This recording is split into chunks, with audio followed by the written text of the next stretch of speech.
திமுக தலைவர் கருணாநிதியால் சிவகங்கை சின்ன பையன் என்று வர்ணிக்கப்பட்ட பையனுக்கு திறமை இல்லை, போட்டோ ஷூட் விளம்பர பிரியன்னா ஸ்டாலின்ங்கிறத கருணாநிதி புரிஞ்சுக்கிட்ட காரணத்தினால தான் வைகோவை கருவேப்பிலையை தூக்கி போடுற மாதிரி வெளில எரிஞ்சார் பார்த்தீங்களா அந்த கட்சியை விட்டு. நான் கூட ஒரு காலத்தில் அவருக்கு சில்லறையெல்லாம் செதற விட்டுருக்கேன்னு வச்சுங்க, ஐயோ பாவம் இந்த ஆளை தூக்கி வெளில எரிஞ்சிட்டாங்களேன்னு. ஒரு வட்ட செயலாளருக்கு இருக்கக்கூடிய அறிவு கூட ஸ்டாலினுக்கு இல்லை அப்படின்னு நான் சொல்லலை. பதவி சுகத்துக்காகவும் ஒத்த சீட்டுக்கு தாம் பையனை எம்பி ஆனோங்கிறதுக்காக எவ்வளவு படாத பாடுபடுறாரு பாருங்க.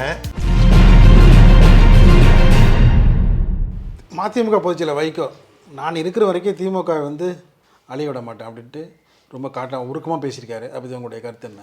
அது நம்ம நேயர்கள் யாரும் தப்பாக எடுத்துக்க மாட்டாங்கன்னு நினைக்கிறேன். ஒரு படத்தில் கவுண்டுமணி செந்திலும் வரக்கூடிய காமெடி மக்களுக்கு இது ஒரு இயல்பான ஒரு நகைச்சுவை. அதில் ஒருத்தர் தென்னாப்பிரிக்காலேருந்து வரா மாதிரி வருவார். அவருக்கு 2-3 மகள்கள் இருக்கும். ஒரு மகளை தான் லவ் பண்ணலான்னு சொல்லி கவுண்டுமணி சைட் அடிப்பார். அதுக்கப்புறம் கொஞ்ச நாளில் அந்த பொண்ணு இன்னும் வயசுக்கு வரல அப்படின்னோடனே இவர் ஏதோ கிரிக்கெட் விளையாடிட்டு இருப்பார்.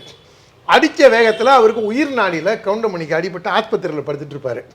ட்ரீட்மெண்ட் எடுத்து படுத்துட்டு இருக்கும்போது செந்தில் வேகமாக ஓடி அண்ணே உங்கள் ஆள் வயசுக்கு வந்துருச்சுண்ணே அப்படிம்பாரு.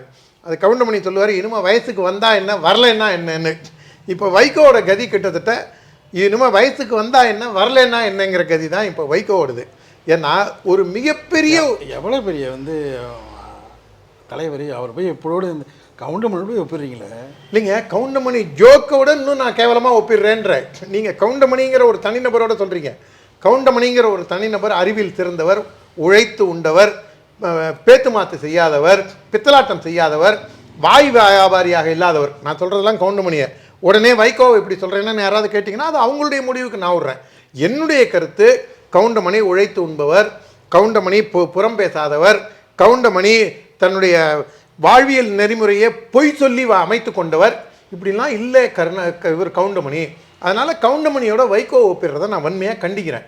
நான் அந்த ஜோக்கோட தான் நான் ஒப்பிடுறேன். அந்த மாதிரி இவர் வைகோவுடைய ஒரு கொடூரமான ஒரு அரசியலாக தான் நான் பார்க்குறேன்.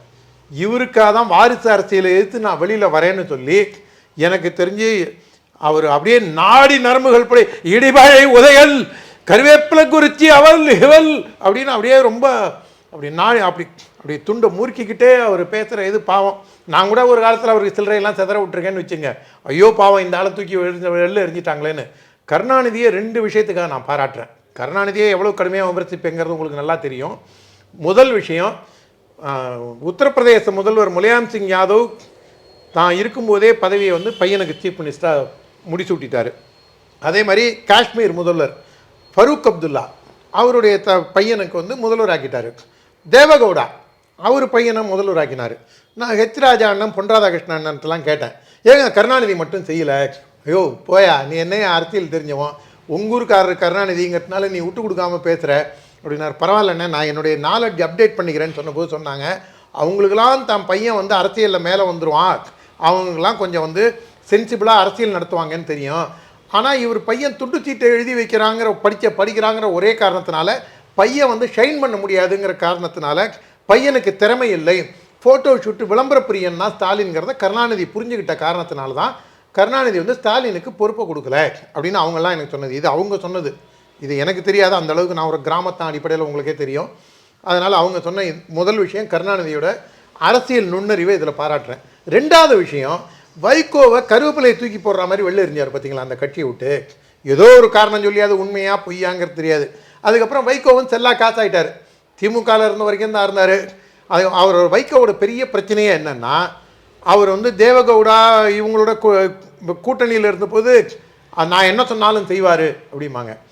அதே பிஜேபி கூட்டணிக்கு வந்தவுடனே வாஜ்பாய் அவருடைய இதுலேயே டெத் சர்டிஃபிகேட்டில் கூட நான் கையெழுத்து போட சொன்னால் போட்டுருவார் அப்படின்னாங்க. அதே மாதிரி தான் மன்மோகன் சிங்கும் நான் என்ன சொன்னாலும் கேட்பார். சீமானோட ஒரு சீசன்டு வெர்ஷன் தான் வைகோவை நான் பார்க்குறேன். ஏன்னா அவர் வைகோ ஒரு எங்கேயோ வந்திருக்க வேண்டியவர், மணிக்கணக்காக மூச்சை பிடிச்சிக்கிட்டு நாடி நரம்பு புடைக்க 3 மணி நேரம் 4 மணி நேரம் பேசக்கூடியவர், பல்வேறு விஷயங்களை கற்றறிந்தவர். கடைசியில் எங்கே வந்துருச்சு, ஸ்டாலின் யாரை நோக்கி வாரிசு அரசியல்னு சொல்லி அவரை எதிர்த்து வந்தாரோ, ஒரு வார்டு திமுகவில் இருக்கக்கூடிய ஒரு வட்ட செயலாளருக்கு இருக்கக்கூடிய அறிவு கூட ஸ்டாலினுக்கு இல்லை அப்படின்னு நான் சொல்லலை. அருமை அண்ணன் நீங்கள் பாராட்டக்கூடிய வைகோ சொல்லியிருக்காரு. கருணாநிதி பையன்கிற தகுதியை தவிர எந்த தகுதியும் இல்லாத தற்குறி அப்படின்னு நான் சொல்லலை. நீங்கள் சொன்ன அண்ணன் வைகோ சொல்லியிருக்காரு. அந்த வைகோ எப்படி ஆயிட்டார்னா, ஸ்டாலினோட வேட்டியில் டீ கொட்டிடுச்சுன்ட்டு பாஞ்சு போய் தொடச்சி அன்பால் செய்கிறது வேற. நான் உங்களுக்கு செய்யலாம், நீங்கள் எனக்கு செய்யலாம், அவர் எனக்கு செய்யலாம், அது வேற.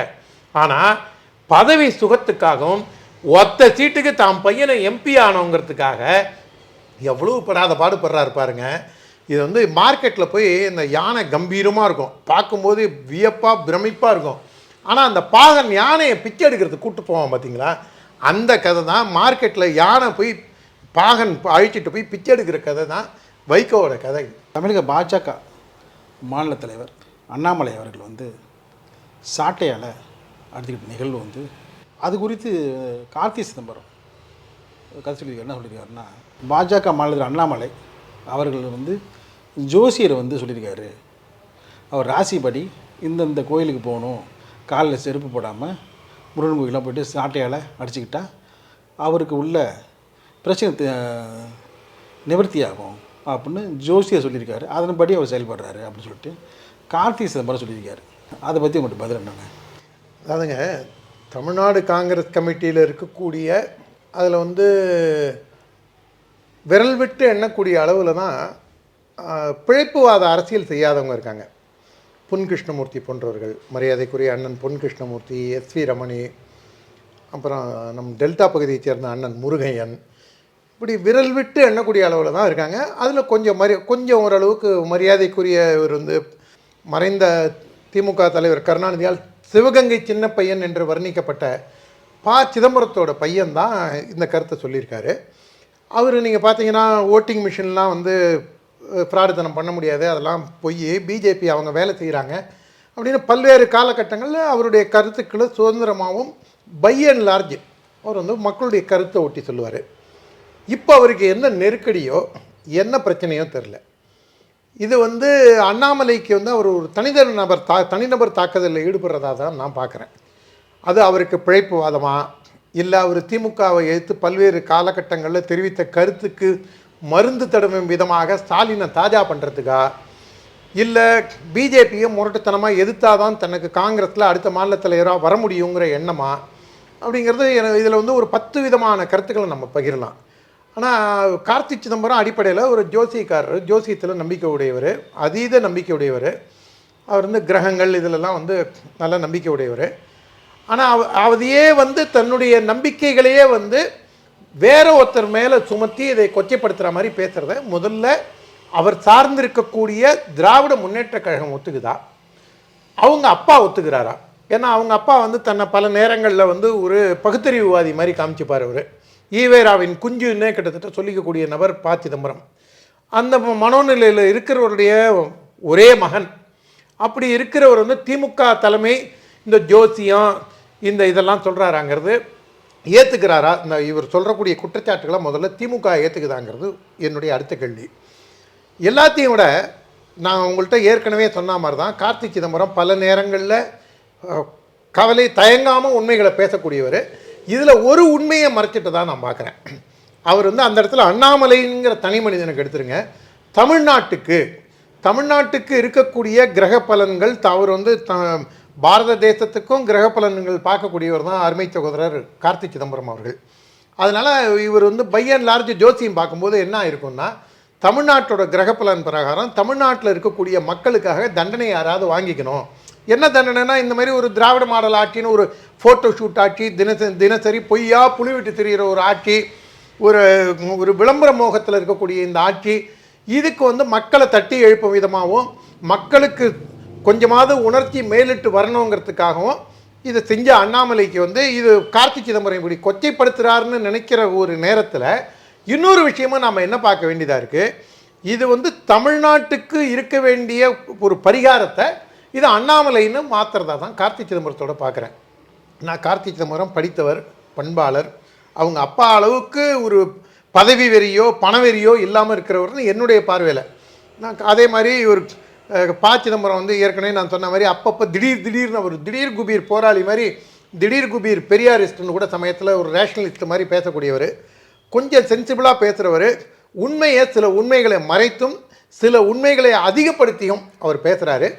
ஆனால் இதெல்லாம் பற்றி இவ்வளவு கவலைப்படுற அண்ணாமலையை பற்றி இவ்வளவு கவலைப்படுறவர் தமிழ்நாட்டை பற்றி கொஞ்சம் கவலைப்பட்டிருந்தால் நல்லா இருந்திருக்கும். அதில் வந்து ஒன்றுக்கும் மேற்பட்டவர்கள் அவருடைய நீங்கள் அந்த அறிக்கையை நான் அதில் ஆன்லைனில் படித்ததில் இதில் ஒருத்தர் தான் ஈடுபட்டாரா, ஒன்றுக்கும் மேற்பட்டவர்கள் ஈடுபட்டார்களா அப்படிங்கிற அந்த சந்தேகத்தெல்லாம் அவர் ஒரு பெரிய அளவில் இது அது மாதிரி இந்த புண்ணுக்கு தடவுறதுமாங்க. இப்போ உடம்புல ஒரு புண்ணு வருது, நம்ம ஊர் பக்கம்லாம் பார்த்தீங்கன்னா நாட்டு வைத்தியத்தில் இதாக இருக்கும்போது முன்னாடி வேப்பெண்ணெயை தடவுவாங்க, ஏதாவது ஒரு எண்ணெயை தடவும்போது இந்த புண்ணு வந்து சீ கோத்து நாத்தம் அடிக்குதுன்னு வச்சுங்க, அதுக்கு அந்த புணுகு தடவிட்டால் நாத்தம் கொஞ்சம் நேரம் வராது இல்லை. அந்த மாதிரி இப்போ நாத்தமாக இருக்கக்கூடிய இந்த அண்ணா பல்கலைக்கழக விஷயத்தில் கார்த்தி சிதம்பரம் புணுகு தடகிற வேலையை பார்க்குறாரு தான் நான் பார்க்குறேன். அவர் வந்து திமுகவை கேள்வி கேட்டிருக்கணும், இதில் யார் அந்த சார் அப்படிங்கிறத அவர் மெயினாக கேட்டிருக்கணும். யார் அந்த சாரை கேட்கல. அதுக்கப்புறம் ஒரு ஆள் தான் ஈடுபட்டான்னு எப்படி சென்னை கமிஷனர் அருண் சொன்னாருங்கிறதுக்கு மாண்புமை மெட்ராஸ் உயர்நீதிமன்றம் ஒரு குட்டு வச்சுது. அதை பற்றி அவர் எதுவும் கார்த்தி சிதம்பரம் கேட்கல. அவராக எப்படி ஸ்டேட்மெண்ட் கொடுக்கலாம் அப்படிங்கிறத அருண் ஐபிஎஸ் எப்படி பத்திரிகையாளர் சந்திப்பு நடத்தினாருங்கிறத பற்றி கேட்கல.